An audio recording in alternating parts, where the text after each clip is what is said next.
Welcome to the HR Empowerment Podcast, where we will uncover strategies and new insights from HR professionals who discuss up-to-date regulations, best practices, and the most pressing topics like diversity and equity, leadership, dealing with difficult situations, and much more that affect your bottom line and business. Thanks for joining us.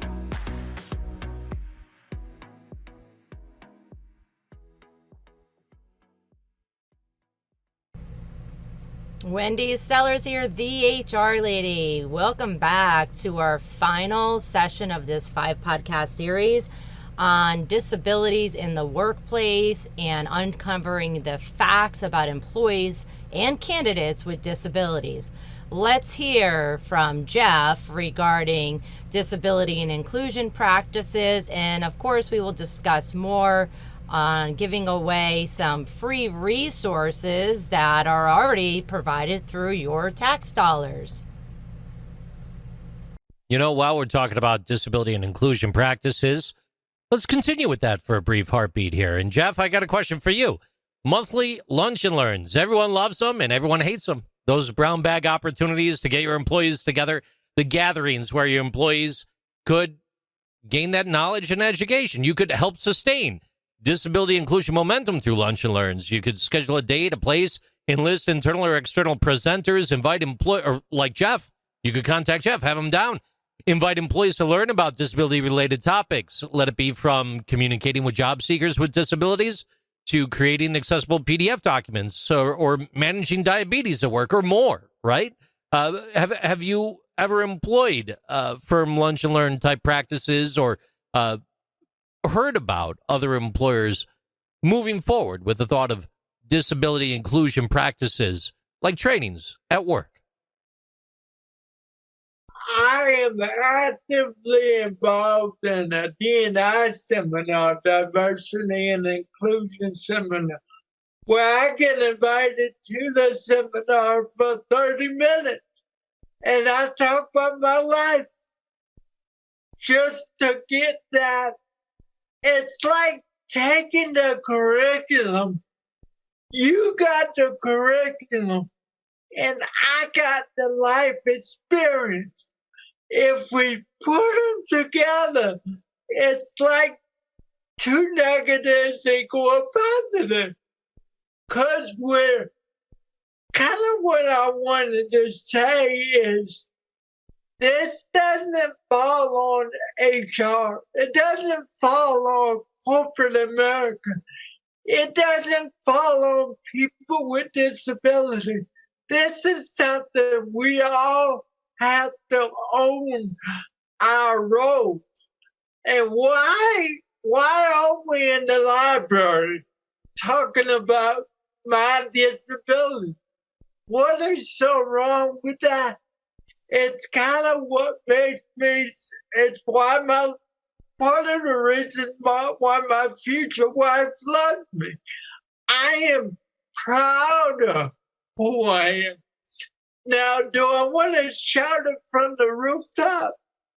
I kind of do, just for the reason of we need to feel like we belong in this world. And as we speak, we do not. We all need to take ownership of that. Fantastic points. Wendy, smart organizations know the benefits of employee volunteering, including team engagement and leadership development. Funding staff volunteer opportunities in local organizations to train disabled persons for a job is a potential. It could be a possibility within an organization for disability inclusion. In cities across the country, you could volunteer to evaluate resumes, maybe offer advice in the interview process, connecting employees to opportunities. It could help give back and promote awareness. Do you see a lot of your clients employing volunteer opportunities in the realm of disability? And do you feel that there's value in that from where you sit? That's a good question. I don't. I mean, I definitely see there's value, but I don't see a lot of people, a lot of companies necessarily focusing on disability, in the volunteer aspect, because as Jeff even just pointed out recently, is, everything else is being considered right now. So, Right. I myself am a huge supporter of homelessness and veterans. And so, and unfortunately, they often do go together. And, I've been involved in a lot of nonprofits, and then I decided to focus, and there are my two focuses. Obviously, now since I've met Jeff and a few other people in my life, I'm like, no. Now my other focus is people with disabilities and volunteering in that area. I don't think it's necessarily the top the top item that companies even think about, because as Jeff said, it's not always, the hot item in the news. So Yeah. this is food for thought here, to getting your employees to feel more comfortable working with people with disabilities and having those honest conversations and getting to know somebody with a disability as another human being, because they are. Maybe, in order to do that is to start volunteering in the disability world. And it could literally just be of, hey, we're going to have somebody like Jeff come in and talk to us about their life. And then you really realize, I mean, come on, folks, you've been on the podcast now for almost an hour, and you can hear Jeff, and he's a cool dude, you meet him, you love him, and you're like, you start kicking yourself going, man, what if I didn't talk to him? Like, why'd be missing out in my life right now? And I think we're so fearful of offending somebody that we forget that other people with or without disabilities are human beings too. There are a few fantastic points that came up today so far. I want to just provide a real quick synopsis and a light opportunity on the mic from me to you right now. Formal onboarding, it helps new workers get the knowledge, the skills, and habits that they need to succeed. And as such, it's a great time to educate new hires on your company's policies and practices relating specifically to disability inclusion. Let it be from reasonable accommodation to equal employment opportunity. Such approaches can assist new employees to feel good about the organization. It may even increase hidden disability self-identification. And you may also suggest disabled friends to your organization through some of these processes. Look, inclusion of people with disabilities at work is about more than just hiring them. It's an inclusive workplace. Everyone is valued for what they do well. It gives employees with disabilities, whether they are visible or not, the same chance to succeed, learn, get paid fairly, and move up. Ladies and gentlemen, the book is called Just Call Me Jeff, My Life with Cerebral Palsy. You can find that at Amazon.com. Jeff, this is your first book as well, correct, sir? Yes, sir. Will we see a made-for-TV movie built off this book? I'm hoping that we do. You know what, JC? You might be joking, you might not. No, I'm serious. The reality is, I looked at my fiance last night and said, this needs to be a Netflix video. Now we're talking. And then I started really thinking about it, and what better way to show people without disabilities what it's like to have a disability. Exactly. It's not easy. Sometimes I don't realize how hard it is. And can I respond to a previous question? Yes. It was on discrimination. I moved to Colorado to get married a year ago. And I was applying for jobs everywhere. And I got turned down to be a cart boy at a big box store. And 2 days later... With a manager's resume, you got turned down? Yep. 2 days later, I see on LinkedIn that they're starting to pay people $2-3 more because they can't find workers.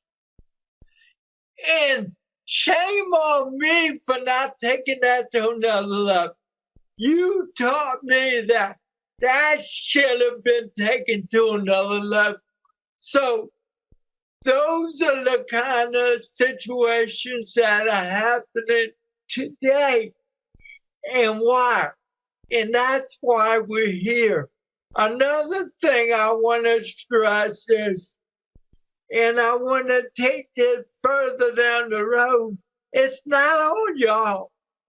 The way I talk to you is the way I talk to a room full of people with disabilities.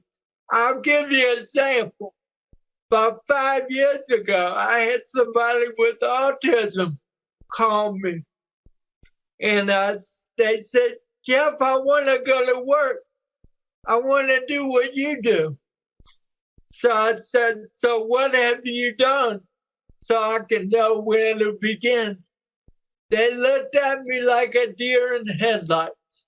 And I wasn't trying to belittle them. I'm trying to stress the fact that it's not on me to find you a job. It's on all of it. We have so much to work on as people with disabilities. And the Wendy's of the world need to hear this.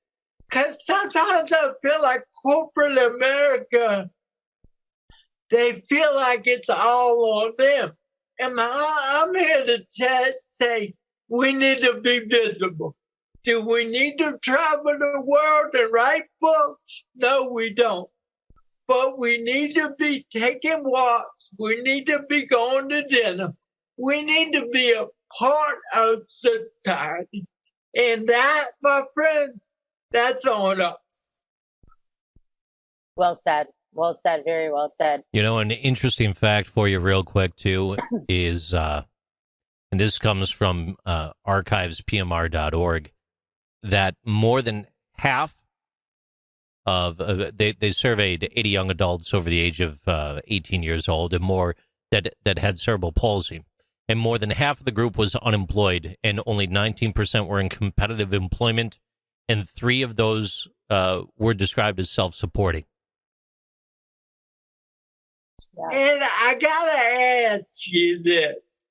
There's so much money from a culture standpoint devoted to putting people with disabilities to work. There's a lot of money devoted to people with disabilities that are not being utilized productively because we're not out there. We're not delivering the message that we need to do. And the message is we want to go to work because we need to provide for our family. Ladies and gentlemen, this has been a fantastic program so far. Don't forget to stop by Amazon.com. Check out the book, Just Call Me Jeff, My Life with Cerebral Palsy, written by Jeff Arsenault. If there is going to be a movie made on Netflix, I do believe that Jeff might be played by Benedict Cumberbatch and Wendy's part by Julianne Moore. I mean, that's just my presumption. Who's the guy that played George Costanza on Seinfeld? What was his name? Because that would be me, unless Danny DeVito's available. Danny DeVito, maybe more DeVito type, you know. Look, it's been my pleasure to be here for you, ladies and gentlemen. My name's JC. I am the host of Interesting Things with JC. Feel free to stop by jimconnors.net to find out more about that. But going around the room with some final thoughts and best ways to contact you. Jeff, you're first up, your final thoughts and the best ways to reach you, please. All right, guys, right now, Amazon.com. Get one of the first books. Go on the site. Give them an order, take it, read and learn, folks. I'm very proud of it. My website is callonjeff.com. Please look up what I do and what I can do for you. The only way to truly get the empathy that we need is to listen to somebody with a disability. So thanks a lot, Jesse. Oh, it's a pleasure. And hey, I just stopped by callonjeff.com. Your website's better than mine. This is a fantastic website. I don't know who did this or where you got it done or if you're doing this, but this is great stuff. Ladies and gentlemen, once again, that's callonjeff.com, and then also find his book on Amazon. And over to Julianne Moore, I'm sorry, Wendy Sellers, the HR lady. Final thoughts and best ways to reach you. Thanks, JC. Wendy Sellers, the HR lady. Best way to reach me is either my website, thehrlady.com, or on LinkedIn. Jeff and I are on LinkedIn all the time, so you could probably contact either one of us on there. I have a lot of resources to share, and I'll share that eventually on LinkedIn, and then also on my website. But one thing that I just wanted to say before we leave here today is a reminder to the hiring managers and the employers that are listening is to be very, very careful and prepared for interview processes, because you do have a duty to reasonably accommodate during the hiring process once a candidate asks for that accommodation. And then don't hold people negatively accountable if they do not, release that they have a disability and then say so later, because they're probably doing that because they've been discriminated against at another point in time. And then the final thing, that I want to say is, if anybody does have any questions, definitely reach out to me. Jeff's not kidding when he says, I can help, and I don't mind helping. We need to really, sprinkle in or pour in empathy into this world and change how we treat people in the workplace, whether they have a disability or not. But we are missing an entire, boatload of resources in the disabled world just because of our own unconscious or conscious bias. Ladies and gentlemen, you've been listening to The Ability Panel. Discover a hidden goldmine of candidates and employees. Uncovering the facts about employees with disabilities. A conversation with Wendy Sellers and Jeff Arsenault. Thank you for joining the HR Empowerment Podcast, brought to you by Aurora Training Advantage. We hope you've gained new insight and strategies to navigate the HR profession. We look forward to you joining us again on the HR Empowerment Podcast.